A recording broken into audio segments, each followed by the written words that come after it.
আজকে আমি জীবনে স্কুল যাবো না, মরলে স্কুল যাবো না। যেবা করে একটা ব্যবস্থা করে নাই তো স্কুল একটা দাম নেই না, বুদ্ধি থাকে খারাপ নাকি পা করার নাটক করি, নাটক করে মা কাজ যাই গে যাই রে কই গেছে মা পা তো এরকম কাইটা গেছে, পায়ের অবস্থা ভালো না, আর সে সুজার না কথাটা কই দি মা কি কয়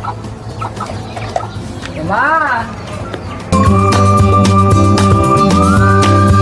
মা ক কথা ক মা মা খেলতে গেলা পাও কেটে গেছে, স্কুল যাবো না আজকে। কি তোর পাও কাটছে? আরে আচ্ছা আচ্ছা স্কুলে নাই গেলা, সমস্যা নেই, রেস্ট না দিদি কোনে কাটছে পারো তোলো দিদি। মা এই যে যাই রে ফুয়ারের বাচ্চা নাটক করস, স্কুল যা।